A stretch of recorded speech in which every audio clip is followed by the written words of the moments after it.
Inventing a skateboard trick is difficult enough, but this man home makes boards that are part of the tricks themselves. The most difficult board I've worked on was the tri-fold 360 flip I did recently. Yeah, that one I had to make at least 5 iterations of the board, and it would constantly break. Meet Matt Tomasello, professional skateboarder and amateur engineer, reinventing the sport with a unique approach. I think the board modification just adds a layer of complexity that kind of steps away from competitive skateboarding and more into like an art form. It's definitely, to me, the most interesting skateboarding. There are no rules. Probably skateboard as long as I can physically do it. Now to fall on the ground. Oh boy. Matt spends countless hours testing any of his 50-plus boards, all in a space as DIY as his own work. This is a semi-abandoned parking lot. Me and my friends built some ramps here to skate on. This one did not take me long to make, but it took me forever to land the trick that I intended to do with it. You do half a flip, and then it does 1.5 flips back. When I land on it upside down, or it hits the ground upside down, it pops, and it can. Oh God. I knew that was gonna happen too. I wanted to design a board where the truck goes around the entire skateboard. There's one spring-loaded hinge that should just propel the truck around the board. This one took a while to figure out. It freely flips both ways. Done a few tricks where both sides flip at the same time, and sometimes in opposite directions. This one's probably my favorite.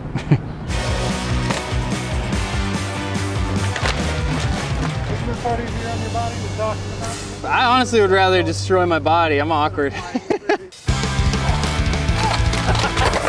As far as like taking a beating, the board will usually break before I'm physically harmed enough to stop. I think falling is like the most important trick in skateboarding. It's an inevitable thing that's gonna happen. If you learn how to fall correctly, then you're gonna be able to just keep trying. Always looking to test a new idea, Matt volunteered to engineer a new board from scratch in his bedroom workshop. So this is my room. This is where I do my building. Yeah, I got a little workbench over here and giant stack of boards, usually donated from local skateboarders and friends. So I've been thinking about this board where half of the board falls down on cables and a lever brings it back up before you land. I have a sketchbook with a bunch of my old stuff, but lately I've just been building like rough drafts. Sketching it is way harder. I wish I had like a CAD program I could just test the physics on, but maybe I'll get there one day. Sometimes I get inspiration if I see a machine, or one of the boards I got inspiration by seeing a gate in somebody's backyard. Draw a line, I think it needs to be cut. I decide where to cut based on how long the lever is and how much time I have for the board to come back together. Because usually working with anywhere from like a half a second to 2 maximum. But if it's just flat ground trick in the air, you really only have like a half a second, quarters of a second. I've calculated it.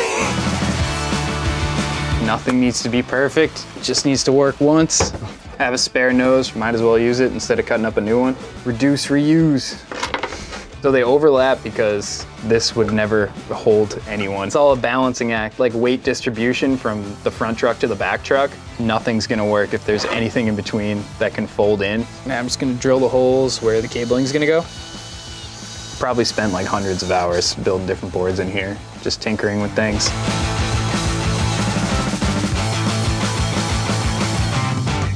The first board I built, I think it was just a single hinge attached to the truck. A pop in the momentum causes it to do a heel flip late. I saw the physics get altered from the moving part, and I was like, oh, this is interesting. You can use it to your advantage. I've been in Boston my whole life. There's not many spots to skateboard, so you gotta work with what you got. I think that's just natural progression. How can I find a way to adapt to my environment and make it interesting?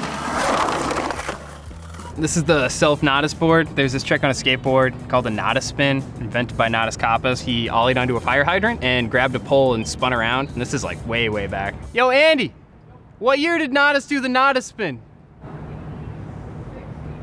Okay. This one, when you ollie, the back truck is attached to a metal bracket. You can stall and you can spin around, even manual, down a bank. This one just took a while to figure out the proper angle for the stop on the L brackets and spring load tension, because you want it to lock it as soon as you're at the peak of your ollie, because otherwise it's gonna kick back and then just fold right back under. This board is kind of like a book, I guess. The only trick I've ever done on this is a kickflip where in the air it will open and close. The momentum of it closing kind of finishes the last like quarter of the flip. It's pretty impractical for anything else. This one actually did not take me long to make. It's just cut in half with a spring-loaded hinge. Essentially just wind it up and you do a trick, just release. You can flip the front or the back, depending on where your foot is. You can adjust the tension so it'll close faster, slower, depending on the trick. The other ones you saw, where it was mostly like flipping 2 coins, the timing, it's impossible to stop it. This one's actually more on track. Still working on this one. It's supposed to do 1.5 flips and then bounce off these compression springs. Can't quite figure out the timing of it. Still a work in progress. My success rate is probably, I'd say about 20%, maybe 25. I'm gonna build a lever. Luckily I have some leftover parts for that. We're gonna use some metal cabling to bring back the second half of the board. Threading the cabling through the holes, giving it its track to reel back on. My foot will essentially be on the lever while I'm doing the trick, and then it's going to slide off. The reel is gonna retract when the lever closes, and that's what's going to cause the board to come back together. So now I'm just securing the cabling. This clamp I made out of some old metal brackets, but it doesn't come flying off. Now I'm gonna set the tension of the spring, control how fast it's going to close. And I usually adjust it like at the spot based on, you know, how long the trick's taking. Not bad at all. With his success rate in mind, Matt returned to the skate park, hopeful to make his new creation work. So we're at the skate spot.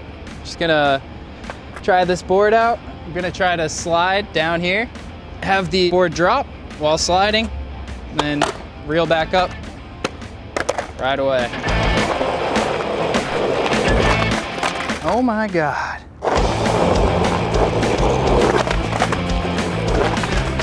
Yeah, I can't get over it. I need weight in the front. Might just have to take a different approach at it. That was close.